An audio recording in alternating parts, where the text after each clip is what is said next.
Homeward bounders. At the height of summer, the Jotun poured into western Bragisland. Under the banner of the Bear Who Swims, the army of the Jotun hero Vrangar Usterson, they marauded through the North Fens and down into the Grey Fens. Little stood between their conquest of Bragisland save the magic of the Susavari Frost Coven, the stubbornness of the people of the Marshes, and the courage of the heroes of the Empire.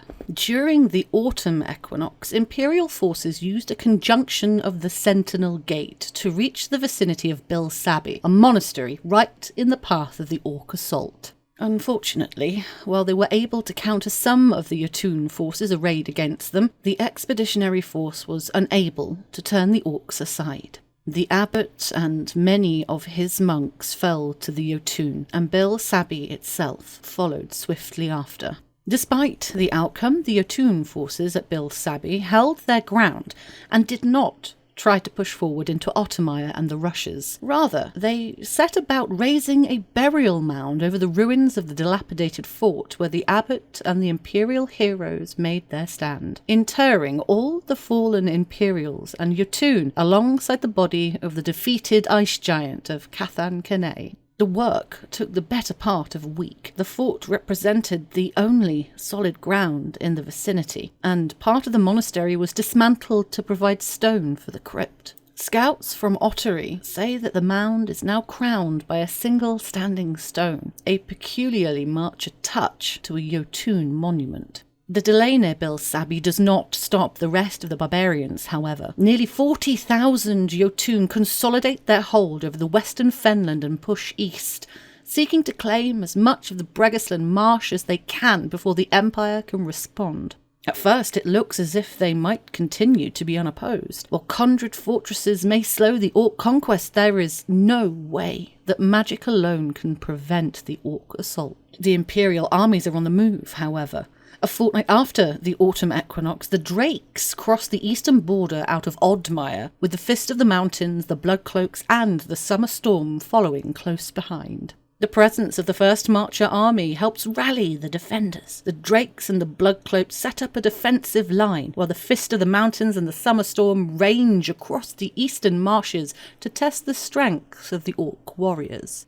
The soldiers of the First Wintermark army are particularly vociferous about the need to fight heroically, to eschew wholesale slaughter and underhand tactics, and are prepared to fight even their own allies to ensure that such tactics are not employed in Bragisland. While the Orcs do not give the warriors of Wintermark any quarter, they cannot fail to recognise that they are striving to match Jotun honour with heroism. Even with some 8,000 additional troops belonging to Imperial captains, the majority from Wintermark supporting the Fist, the Imperial forces are seriously outnumbered. It is fortunate, then, that the armies from Calavesa are only one part of the Empire's response. The Green Shield soon arrive from Karaman and take up defensive positions at Graven Rock. A week after that, the rest of the Marcher armies arrive following a punishing forced march north from Segura, accompanied by some 6,000 additional troops led by Imperial captains.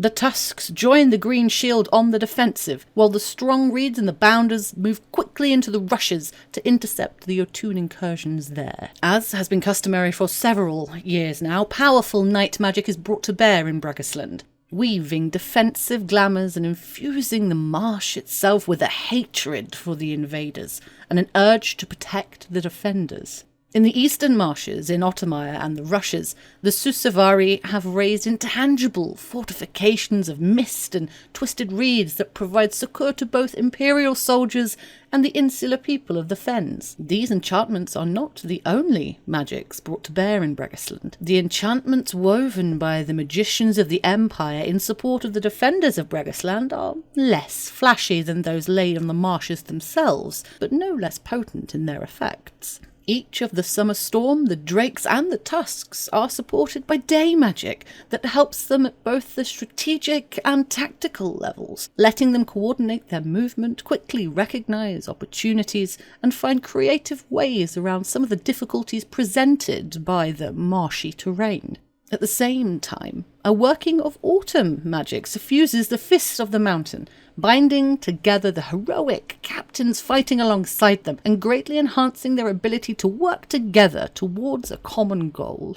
Much of the fighting takes place on the rare pieces of dry ground scattered across Bregisland, especially the raised dikes of packed earth that support the narrow roads connecting the scattered Bregis villages. The confined spaces make it difficult for the Jotun to bring their superior numbers to bear, and their reluctance to press too far into the shifting fens makes it easier for the Imperial forces to block their advance, or to harry their flanks. That said, it's clear that the Western Orcs are entirely committed to the conquest of Bregisland. The bear who swims seemed to have fallen back, and now the fist of Ulven, beneath the personal banners of the Southern King, Gudmundur Arason, lead the way with the Mandaula's roar and the roaring thunder, throwing all caution to the wind and seeking every opportunity to clash in heroic battle with the Imperial forces. Furthermore, while the night magic conjured across the eastern marshes provides some protection to Imperial forces, the Jotun are prepared for it. Warbands led by the Lion of the North quickly probe the shrouded glades. The Howling Knight seem to be everywhere. The eerie shaman warriors who fight under the banner of the so-called Dire Prince seem particularly keen to engage the summer storm, but also lose no opportunity to clash with the strong Reids and the Bounders. Swelled by many warriors fighting at the behest of the great champions of the Jotun, there seems to be an illimitable tide of orcs ready to hurl themselves into the fray against the Empire's forces. In the end, the dual-faceted Imperial strategy pays off. The defensive forces prevent the Jotun moving further eastward, while those soldiers with more aggressive orders are able to push westward and recover some of the land that they've already taken. The trespass of the orcs is slowed and turned back. One by one, they are forced to relinquish their positions in the Rushes and Ottermire and retreat to their positions in the west. The strong Reids were mostly levied from the people of Bregisland, and as with all Marcher armies, it retains deep territorial ties. Here, the strong-headed Marcher yeomen are fighting on their home ground, and they exploit every opportunity that provides. With the help of the people of Ottermire, they open the sluice gates on their dikes, flooding out several of the Jotun encampments in the process and bogging them down in a sucking quagmire that makes them easy prey for the Fist of the Mountain and the Summer Storm. The Western army also proves particularly skilled at outpacing their orc enemies, vaulting flooded ditches and narrow waterways with their pikes and halberds, or gathering information about enemy movements with the aid of stealthy Bregis who skulk amidst the rushes and the willows of the southern marshes. For everyone else, the wet terrain is a constant problem. There are warriors among the Winterfolk and soldiers in the other Marcher armies, with some experience of the mossy waters and shifting islands, but the Summer Storm has scant experience fighting over the shifting floodlands. Bregis natives and northern hunters familiar with the Calavesa are in much demand by the Imperial Orcs, as well as those by human companies more practiced at facing their foe on solid, trustworthy ground. Fortunately, it seems that the Jotun are having similar problems.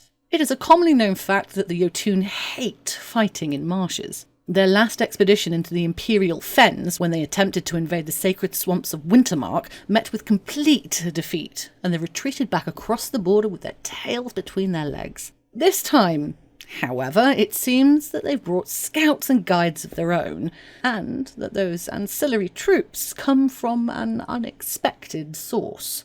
The Jotun have been at war with the Empire for centuries, and before that, their armies regularly threatened the nations that now form its western borders. In all that time, though, the Empire has never encountered a force like that they encounter as they push into the Grey Fens. More and more soldiers begin to report encountering disciplined bands of human warriors fighting alongside the orcs. Many of them with polearms and pikes, and there are some familiar faces. It seems that those children of the morn who chose to become Yagara have come to Bregisland, but they cannot account for the sheer numbers involved, nor for the demonstrable marshcraft that some of these soldiers frequently demonstrate. A fortnight before the winter solstice, a partial explanation emerges for the presence of so many humans fighting with the orcs. A call goes out from Fisher's Rock in the North Fens near the village of Greywater. It comes from a woman calling herself Matilda Fisher, who claims to be the direct descendant of the Fishers of Greywater, a Marcher household who once laid claim to much of western Bregisland. Matilda says she has returned to liberate Bregisland from the imperial occupation and claim it as its steward. She claims that the orcs of Narkist are here fighting in support of her, rather than the other way around. The claims are initially scoffed at, but if it's a lie, then it's clearly a cleverly constructed one. The Fishers were once a powerful household who opposed Marcher involvement in the Empire and fought against the pro-imperial houses during the brief civil war that tore apart the Marches at the dawn of the Empire. They were defeated, but never surrendered. Some stories among the Bregas claim that they fled westward with their soldiers rather than submit to the Empire, or they went north, whatever that means. Now, after 4 centuries of living in the marshes of Hordaland, it seems they may have returned to lay claim to their ancestral holdings, apparently with the full support of the Yotun orcs as well as large numbers of human Yotun, of Yagara. While some claim that this is a trick, even the most suspicious Bregas is forced to admit that the Yotun are not particularly given to this kind of deception or dishonesty. At the very least, it seems likely that the Yotun at least believe that this Matilda Fisher is who she claims to be. Despite the best efforts to prevent it, word spreads that Matilda is calling for all Marcher folk who've had enough of the Empire's lies to join her and her Yotun allies. She offers guarantees that they will keep their land if they're prepared to fight for it. She's supported by one of the leaders of the former Mornwald Yagara, Stephen of Sarkham. This deadly master of the partisan and the pike has thrown his lot in with Matilda. His supporters recount vivid stories of the evil curses inflicted on the Morn by the Empire, describing the misery and death inflicted on all sides. The Yotun, they say, do not curse their own people, far from it. Protecting those who work the land is the highest calling for the Western Orcs. An invitation is extended to those open to hearing what Matilda Fisher and Stephen Sarkham have got to say. Come to Fisher's Rock in the North Fens to find out more. Those who do stay will be rewarded and given what they need to rise up and overthrow the Empire. After much frantic work, civil service prognosticators have identified a major conjunction of the Sentinel Gate that gives an opportunity for Imperial heroes to reach Mire's End in the North Fens, a stone's throw away from Fisher's Rock. Having investigated the area, Imperial scouts have reported a presence of a significant force of human Yagara, a mix of hard-bitten Hordalanders fishermen and more youthful Mormord miners and farmers assembled there. If the Empire can engage them and disrupt their position, it could forestall a possible encounter between them and any locals foolish or curious enough to consider going to the meeting. A successful assault will significantly damage the credibility of these Yagara, and while neither Stephen nor Matilda are believed to be present, an Imperial victory will prove a major setback to their plans. In the meantime, the Yotun invasion has been slowed and turned back, but they are still very much in control of the Western Marshes, and the Butcher's Bill has not been cheap. Even without the presence of curses such as rivers run red, it is all too easy for a wound to become infected, or for those unfamiliar with the marshes to drink tainted water. The Bloodcloaks and their opposite numbers among the Yotun forces have their work cut out for them in ensuring that those who survive the battle do not fall before the cruel scythe of pestilence and disease, however. When the losses are tallied, it seems that nearly 4,000 Imperial troops have been lost in the marshes, and cautious estimates suggest that maybe as many as twice that number of Yotun have been claimed by the Muck. Many of the bodies will never be recovered. Even in times of peace, the Dour Fens have a reputation for being haunted, and with so many warriors lost to dank bogs and hungry quagmires, the number of unquiet spirits can surely only increase. Game information. Bregisland. The armies on defensive orders contributed to reducing casualties taken by the defensive armies, while the armies on attacking orders contributed their victory points towards driving the Yotun out. The end result is that the Empire has prevented the Yotun invading the eastern Bregas marshes and has struck deep into Grey Marshes. Imperial forces are just short of halfway toward pushing the Yotun out of that region. The Wintermark armies in Bregisland have continued to fight heroically rather than seeking to slaughter their foes. Indeed, the Fist of the Mountain has made a special effort to fight with honour. This strategy is obvious to everyone in the territory, including the Yotun. Finally, messengers from Matilda Fisher have been dispatched to villages across Bregisland, both the regions dominated by the Jotun and those currently held by the Empire. Every character from Bregisland will receive an update in their pack giving additional details about their message. Individual players may roleplay their reaction to these messengers as they see fit. It is perfectly acceptable to decide your character has turned them away and ignored their message, for example. If the military council chooses to take advantage of the major conjunction mentioned, PD will ask the majority of player volunteers to take on the roles of Yagara, the human warriors from Homeward and Hordaland. You can help PD make this battle even better by bringing along any Marcher or Wintermark style kit or armour that you've got, as well as any iconic Marcher weaponry, particularly a bill, a spear or other polearm, along with any appropriate shield or buckler. That will help PD create a dramatic battle opportunity where the Empire must face down a predominantly human opponent. You can find out more about the iconic Marcher look in the wiki.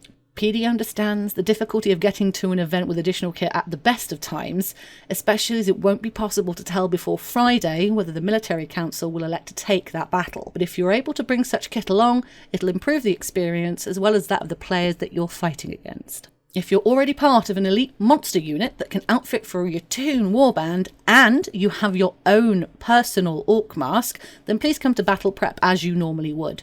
If you're part of such a unit but you don't have your own orc mask, then you can either monster as a non-fighting thrall alongside your orc friends or join one of the other Yagara units. PD will not be running mixed units of humans and orc warriors for this battle. And, importantly, PD will not be issuing any orc masks to players for this battle opportunity should it be taken. PD's masks are dried and spritzed with disinfectant after every battle, but they're including a set of battle opportunities that do not include shared masks at the next event to further reduce coronavirus risks while the current situation is still evolving.